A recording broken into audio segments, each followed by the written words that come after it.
Hello, good evening, and welcome to the RCB Sports Show. My name is Nicholas Rinn, and tonight I'm going to be talking exclusively about the forthcoming All Ireland semi-final between Clare and Kilkenny, which is happening Saturday evening in Croke Park. I don't have my regular analysts with me this evening; they're away doing other stuff, so I'm just here on my own. But I will have some audio from Shane O'Donnell, Paul Flanagan, and Ian Galvin after their win over Wexford. And their win over Wexford was one that we expected to win, but it came down to the last 10 minutes of the game, really, where Clare sprung into life. And I suppose up to that point, Wexford they had done a lot to, I suppose, nullify some of our top players.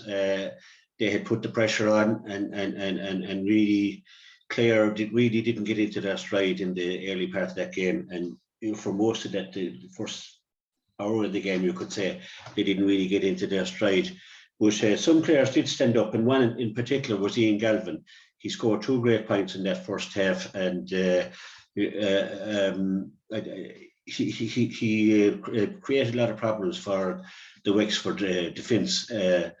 Ian has been doing this all year. He's been getting his few scores. He's been probing, and in the second half, then when it looked like Clare were going to get into gear, Ian Galvin hit a rasper off the crossbar, and very lucky. I suppose he'd probably been looking at nearly a minute of the match if he had got that one, but it was just unlucky. He did everything right.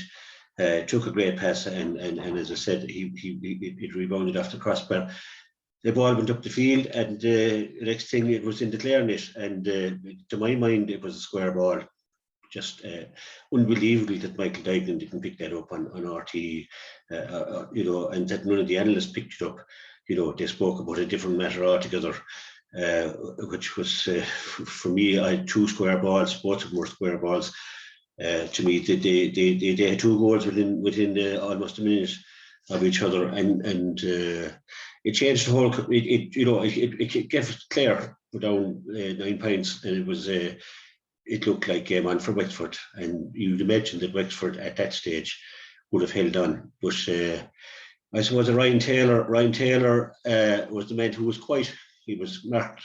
He had him in company wherever he turned left. He had them in on his shoulder the whole time, and the same with Tony Kelly. But when Clare needed somebody, the man to stood up was Ryan Taylor, and he came out with the ball and won a free. And he leaped into the air, and it was a kind of a signal almost to the rest of the Clare team to we have to get going here, and in fairness to them, they all reacted, and that's leadership, and Ryan Taylor has been in the team now a few years, and he's worked really hard on himself, and he's done he's done Trojan work on himself. He's very strong. He runs in straight lines. Great man to filter back, win the ball. He'll run in the straight line, then get it up the field, get it into his forwards. In an intelligent pass always, or lay the ball off to a man that's in death. So Ryan Taylor has just improved. He a few years ago he was just popping in there a corner forward, and that was his. That's really odd, but he's worked so hard to himself now that he's just one of the major players in the game in Clare and beyond. And I think he's in a position now for an All-Star, if Clare, even if they don't, but if they progress on Sunday. But I caught up with Shane O'Donnell soon after the game in Thurles, and here's what Shane had to say. Shane O'Donnell, congratulations on the last performance. Brilliant. How are you feeling 6 points down? Yeah, I think it coincided with us hitting the crossbar and the goal, so it was maybe difficult. So it's one to take down on the pitch, but I still felt it was there. Just saw some lads coming on that I knew joined all the talent they have. So I think that really kind of brought the energy back up. They got a couple of scorers, and everyone was looking around and seeing lads standing up. So I think that made a huge difference. Yeah. You really had to stand up because some of the lads didn't, it was a day, some of the lads didn't maybe get up to the pitch of it, but you really did, and you got into everything there, and the scores you got as well. So you know, it was invaluable your contribution. Yeah, I think the first half now everyone was feeling a little bit just not quite at the pace, and we were missing shots that we wouldn't usually. So yeah, Wexford were actually excellent, and we were really suffering a small bit. So in the second half, we were told in no uncertain terms at half time what we had to do, and we knew our task coming out. So I think we just applied, put the shoulder to the wheel, and basically went out and did it. Yeah, having the game you had and the energy you put in to see the boys coming in off the bench, and Shane and Rogers there was absolutely they given off that the game as well. Yeah, they're brilliant. Like, we know the talent they have; they're absolutely excellent, and just sometimes they don't put on the scores, but we know they work every time. But today was one of the days that they came on contributing massively on the scoreboard, and realistically that made a difference. Yeah, Ian hit the crossbar. He had a great game today. He hit the crossbar, you know, and then suddenly the ball was hit. A goal went in below. I personally thought it was a square ball, but we won't go into that now. But you know, they were the smaller margins, like to width of a post to the miss of it. Sometimes it's caught us out, but today we were able to take those knocks. Yeah, I think a couple of years ago, maybe more than that, in when playing Kilkenny, it was a similar thing, but just the other way around. John, we benefited from that and ended up winning the game. And sometimes it comes to that small margins, but fortunately we were able to put that behind us and push on from getting a couple of scores, like you said, from the lads came on, got a couple of scores, and just kind of balanced us, settled us small bit, and we pushed it. Yeah. You're looking forward to go back to Croke Park. You'll be a happy memory of that. Yeah, looking forward to it. I haven't had enough games up there, so John, it's been a while, and really looking forward to it. So it's trying to be in a position to go there. Absolutely, Shane. Thanks for stopping talk to me. I really appreciate. So that was Shane O'Donnell there, and I suppose the one thing that I took out of that is Shane said when he saw his fellow players stepping up, they all kind of looked at each other and said they had to step up, and I think that was Ryan Taylor was the man who said, "Come on, let's get going." And Shane O'Donnell talked about the lads that came on as well. And we all remember 2013 when Shane O'Donnell was last. I don't think that was the last time. No, it probably wasn't the last time, but that was the first time we saw him there actually, 2013, and he scored 3-3, and it was just fantastic to look back at that game the other night. I just looked at it again the other night, and you know, brings great memories. And it's great to be on the road again now and heading up to Croke Park.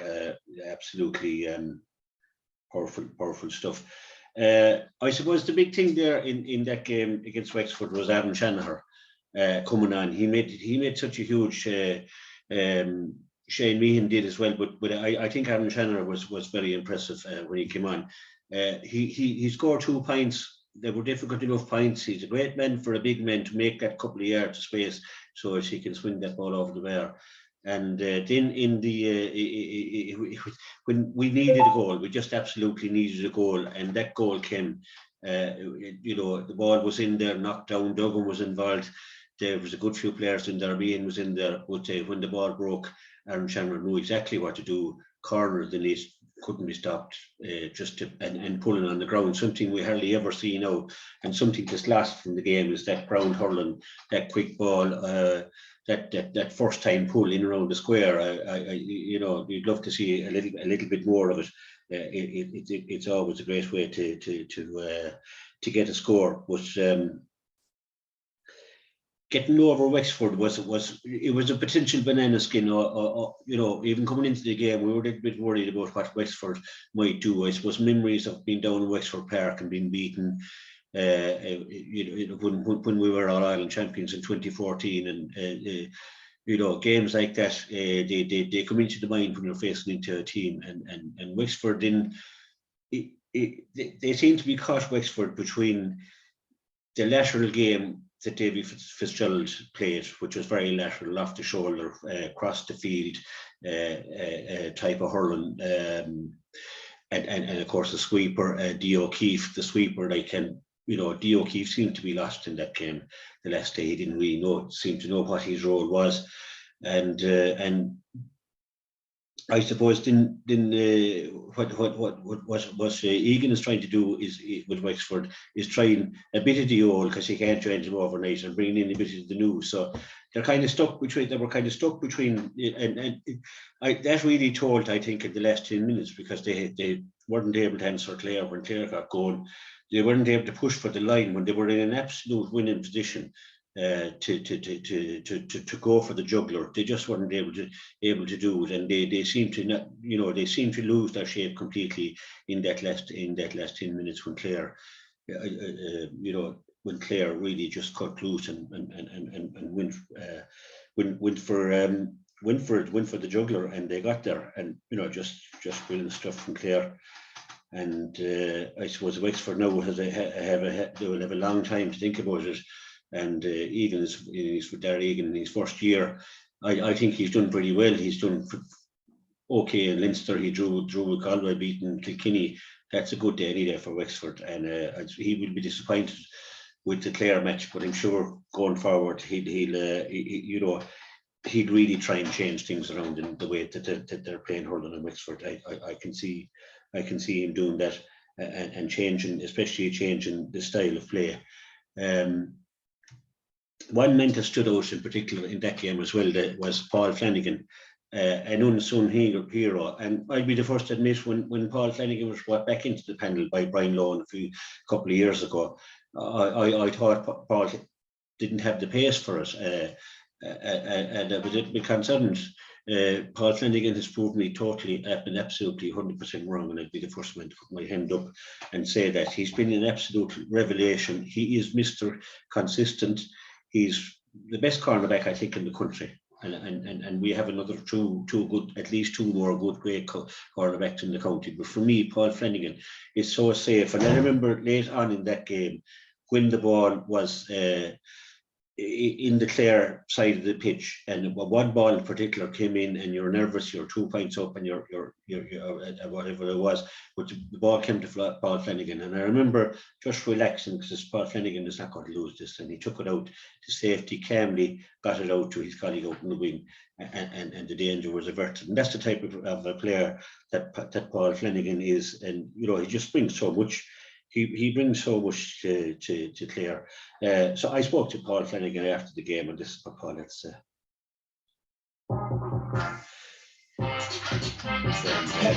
Sorry, just coming up now in one moment.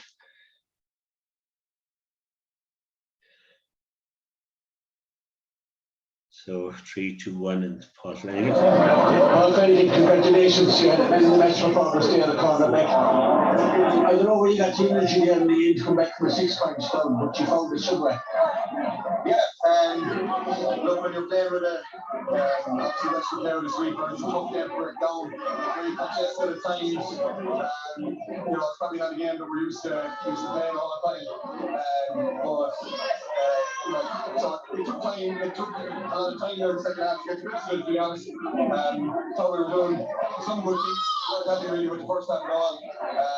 We go in at half time, we want to put on a bit more pressure, and we feel with a bit more legs to give and a bit more energy to give, and we have to find a late in the second half to give that at times as well. But at the same time, that's the thing, you've got to stay in the ring, stay in the fight, and we're happy to do that.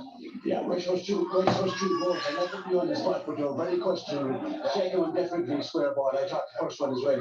But 2 goals would win any game for anybody, but she found that heart and spirit that she had built up over since my dog came in. And then the center comes in, he scores a goal in 2 points.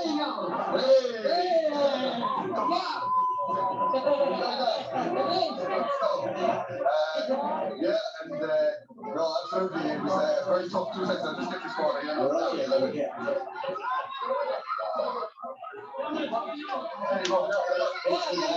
and that's it. Substitutes make a big difference. And then when you get in and just add that energy that you need. I thought, right there on the last quarter as well, we just drove on, get plenty of legs, they were popping on, and as a collective, we're thrilled. There's guys, getting in there, doing his job really well.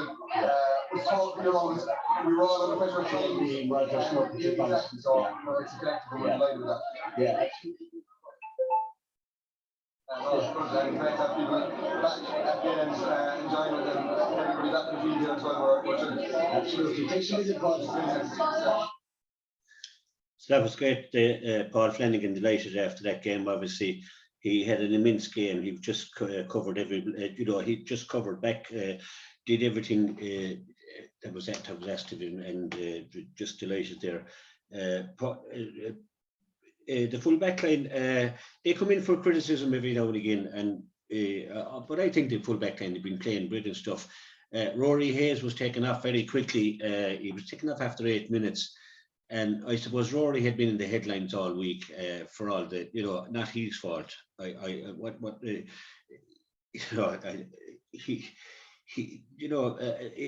think there's something wrong with the GAA that they have a player who's accused of whatever he's been accused of. He's up before the CCCC. He's heading in to one of the biggest games of his life, an All-Ireland quarter-final, and he has this thing hanging over him. And it was put off and delayed. And, it's not good enough a couple of days before an All-Ireland quarter-final that you find out, yes, you can play.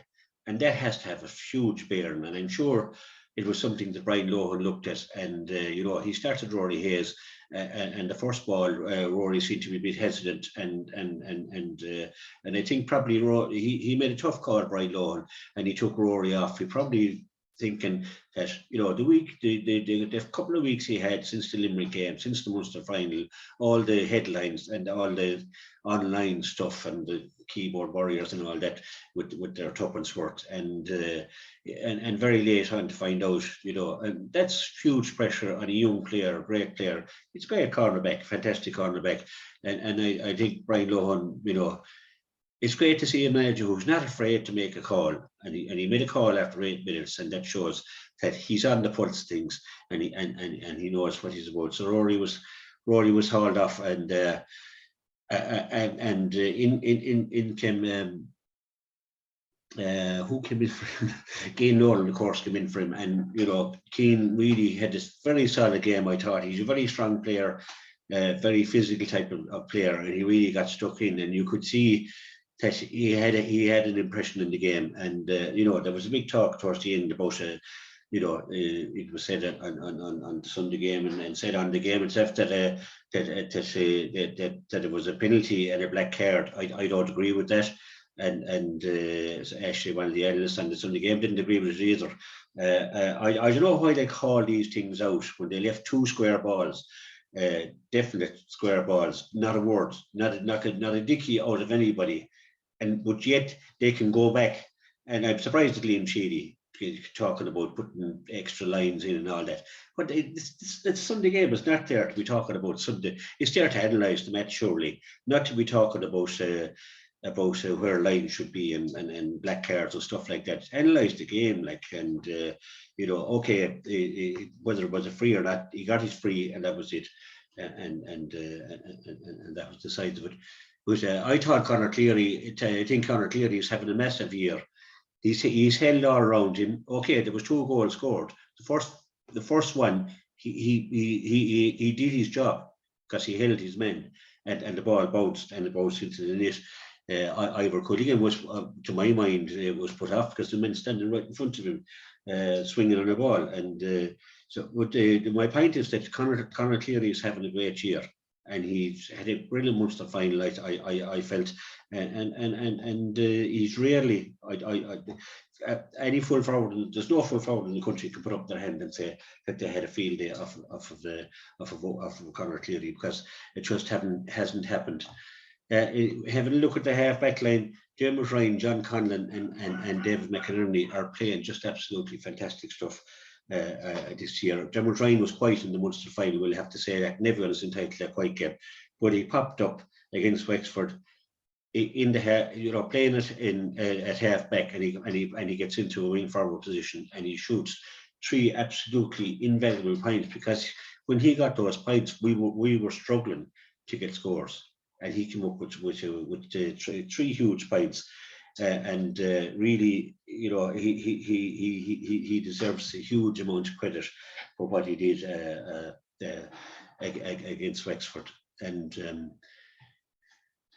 David Fitzgerald had a quieter game, and when I say a quieter game, he scored a great point. He did a lot of good work. What I'm measuring him off is how good he's been all year. And he got a nasty belt in the hand, and that Winter noticed as well. I know he had to go for an X-ray on his hand, but hopefully he'll be okay for Sunday. And David Reedy, another man who did Trojan work as well from midfield, and absolutely had a great game. Delighted with that. And I just got to see now if I can get another little bit of audio here from me and Galvin. just if you just bear with me for a minute, we'll have Ian Galvin. So hopefully, no, just one moment. Yeah, as I said, Ian Galvin, if he had scored that goal, he might have been man of the match.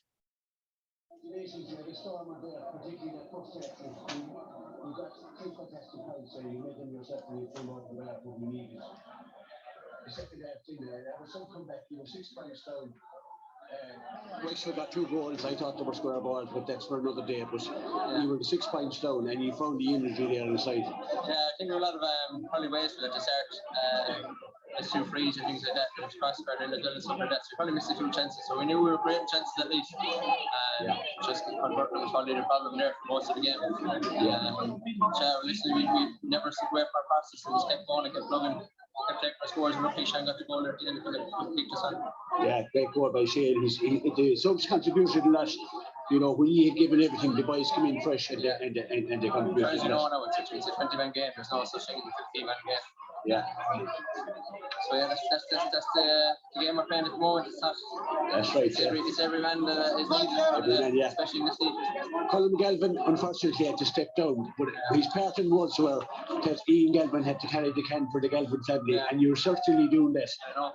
There's only a lot to fill, big boots to fill, I suppose. But listen, he'll be missing on the panel and stuff like that, but he's given an awful lot to the company as well. Absolutely, absolutely. We're heading for Cork Park, the NU. Yeah. It's a thrill to be Of course, yeah. Not often we get there, but listen, we'll take it as it comes, and we'll do our usual 2 weeks time. Take it as it comes, and we'll enjoy ourselves whatever happens. So. Absolutely. Ian Galvin, thanks very much. As you know, Les, looking for autographs. Thanks. So that was Ian Galvin, and of course, Ian mentioned there that it's a 20-man game, and it certainly is a 20-man game now. You won't win anything with just the 15 that starts. And Ian Galvin, everybody knows Ian Galvin comes off with about 10 minutes to go because he's given everything. And I think the instruction quite low is when you're going in there, Ian, give it everything. You'll be on for 60 minutes, and he certainly did. He had a huge game, and fair play to him.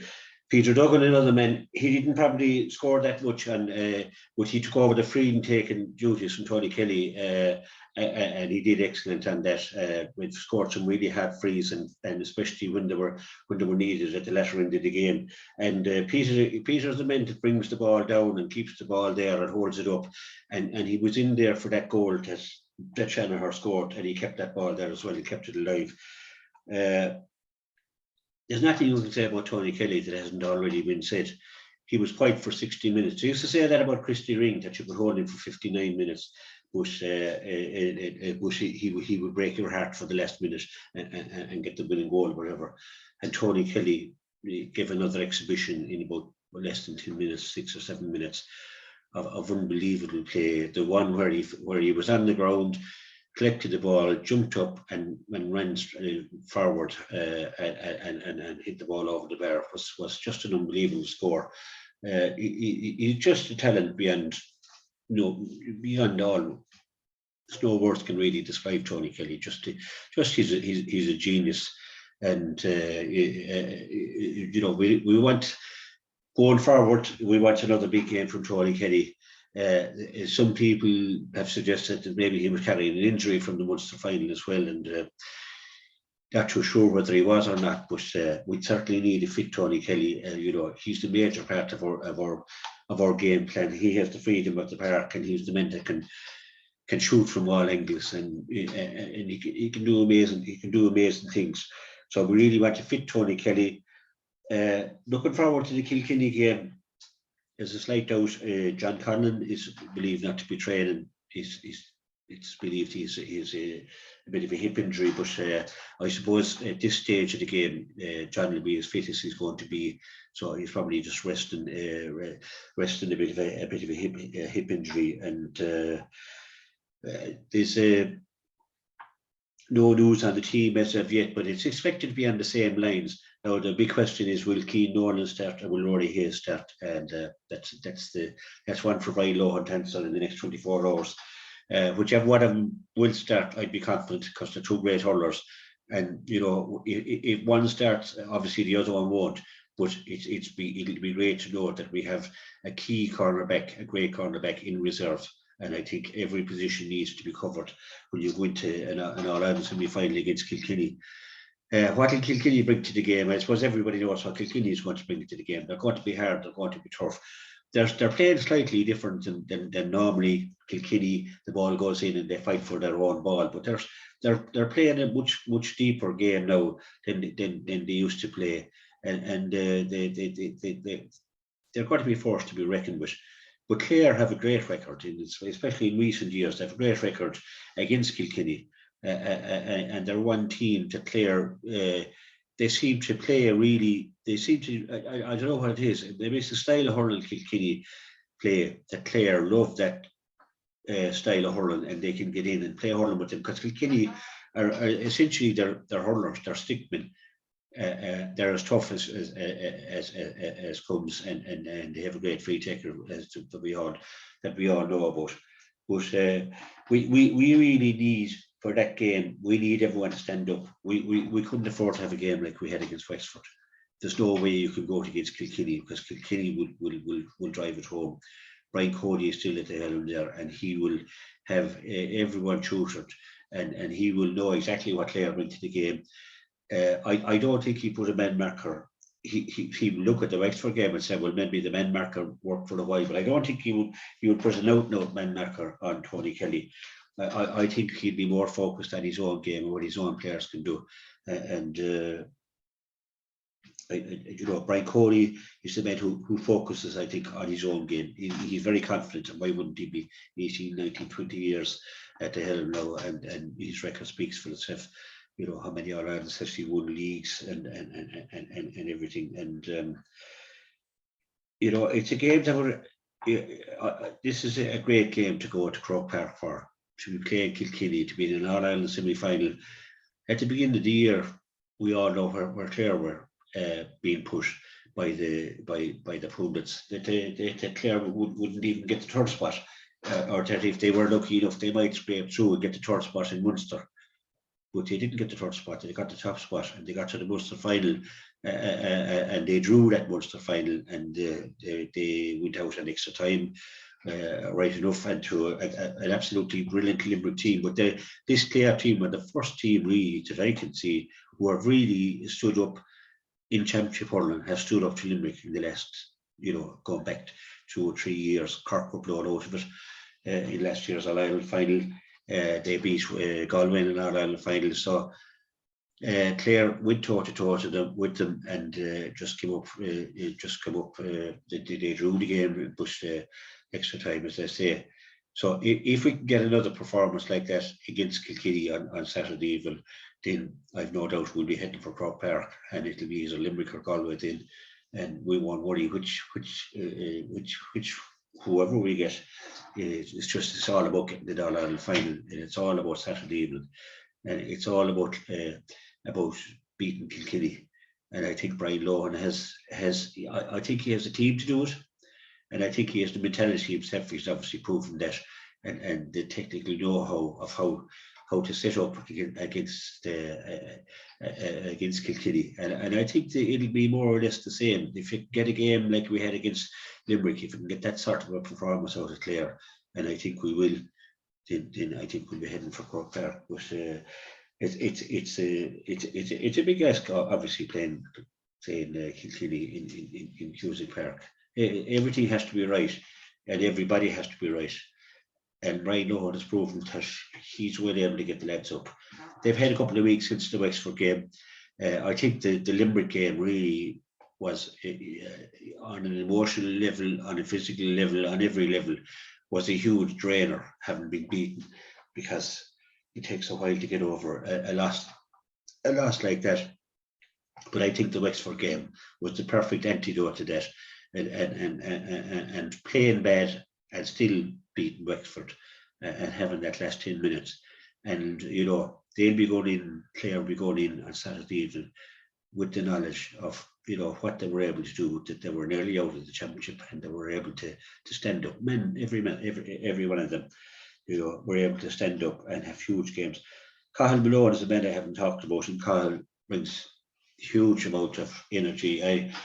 A few years ago, like Paul Flanagan, I wondered if Cathal Malone had any more to give to Clare, but Cathal, like Paul Flanagan's, worked so hard on his game, and he's been nominated for an All-Star a couple of times.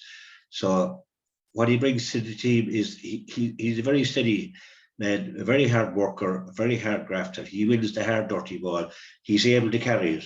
And when a guy like Cathal Malone carries the ball, that's given a little bit of a break for the other players, giving them time to sit, giving them time to reset, and it's punishing other teams who are trying to stop him and chasing him. You'd often see Cathal turning up the field and a man after him, and that's very draining for them. And Cathal, of course, is a great man that he can score, and he can get great scores about the field, long range points, and they'll be invaluable if he can do that again on Saturday evening. So looking through the whole team and looking at the subs, will Aaron Shanahan start? Will Peter Duggan start? Will the two of them start? I think probably Aaron might be kept in reserve for a little while. What it meant to bring in, what a powerful man to bring in. You know, I just have great time for Aaron Shanahan. He's you know what he brings. You know, he's got the height, the strength, and he's great skill. I know if people know that. I mean, he can go to the wing, take on a man, and he seems to be able to have, I don't know whether it's a sidestep he has or what, but he seems to be able to get that couple of yards of space for himself to shoot. And he's a confidence player. If his confidence is up, there's nobody in Ireland can stop him. You know, we have Shane Meehan, another man he's been invaluable. He's come on, he's scored every game he's come on this year. He's come on late in games, come on for the last 5-10 minutes, and he's popped up with a few points in each game. And you know, he's just a terrier. You know, he must be a nightmare to mark, because he has dancing feet. He's the nearest, I think, to Conor McGrath, the great Conor McGrath was so evasive. He was unmarkable in his prime, and Meehan, I think, he's unmarkable as well. He's a remarkable man. He knows where to be. He just has that thing about him that he seems to be in the right place at the right time. And that's something that all great corner forwards have. And Shane Meehan is that. But then when he gets that ball, he's waiting for it. When he gets it, when it's given to him or when it breaks out to him, he knows exactly what the posts are, and he's not shy either when it comes to getting goals. I'd love to see him playing for a full 70 minutes. You know, he just has so much to offer, and so you know, it is a 20-man game. Ian Galvin said it, and all those 20 men are going to be needed. Robin Mounsey is another man there as well, who may make the 26-man panel. There's a few people knocking on the door to get into the 26-man panel, let alone the team. You know, Robin Mounsey had a great early part of the season, and he hasn't been called on that much since. But any time he's been called on, he has a huge amount to offer. And you know, Aaron Fitzgerald there in reserve as well, and there Lohan, Patrick Rahy, all those lads. There's another man that I have mentioned, that's Mark Rogers.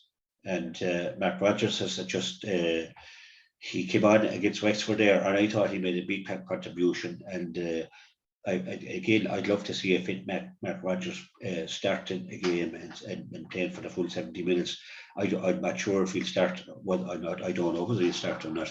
But what a guy to have coming back from injury, having had a bit of game time now. You know, what a guy to have in reserve, if he is in reserve. What a man to bring on. Would you love to be a cornerback and see him coming with 10, 15, 20 minutes, see him coming in at half time? Would you hate to see him coming? And you know, that's you know, there's a lot of other players there as well, and more lads coming back from injury as well. And so that's just about the way it is. I'm really looking forward to this game on Saturday evening. I know there's a huge crowd going, huge Clare following up there. It's great to hear the banner roar up there again in Croke Park. It'll just be, and I think it's going to be a great atmosphere in Croke Park. A great journey to looking forward to. We're one game away from an All-Ireland final, and you know, Brian Lohan came in 3 years ago.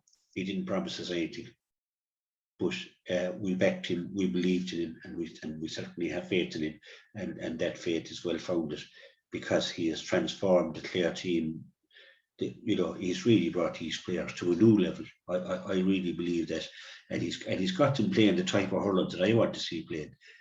Which is winning your own ball a lot of the time, which is hard graft, hard work. They're obviously training like dogs, as Peter Duggan told me one time. He trains like a dog. I believe they're all training them out, training really hard. So it's a team that we can be proud of. And as I said, I love the style of hurling that they're playing. They can play it long, they can play it short, they can mix it up, and a word for Ivor Cunningham, who I've mentioned, like Ivor is one of the great shot stoppers in the game, and throughout this campaign, he has brought off some tremendous saves. And I have every confidence in him doing the same when called upon against Kilkenny, as surely he will be tested. He's a great. His concentration, maybe he needs to concentrate a little bit more. But Ivor's and his puckouts and that are really going well. So great team there. Looking forward to seeing them on Saturday evening, and that's it for me for tonight. I'm sorry I didn't have the lads on. They're away doing other things, and like life happens outside of RTB radio as well. So hopefully we'll have the lads back next week. Hopefully we'll be analysing a great win over Kilkenny. Hopefully we'll be looking forward to an All-Ireland final, and that's it. We'll talk football as well next week, and we'll talk camogie, and we'll talk ladies football, who had a tremendous win last weekend against Longford. They had a fantastic win, and they're really going places. So I really want to dedicate a lot of time to those girls. They're fantastic girls. It's been a great honour and great joy to the county, and may that continue as well. So we'll be talking that next week. I'll get the lads back on, and we'll analyse those upcoming games as well. So it's all systems go. It's everybody. We're all heading for Croke Park. So see you there on Saturday. I'll talk to you next week. And that's it for now. This is Nicholas Rennan for RCB Sport. Good night, and take care.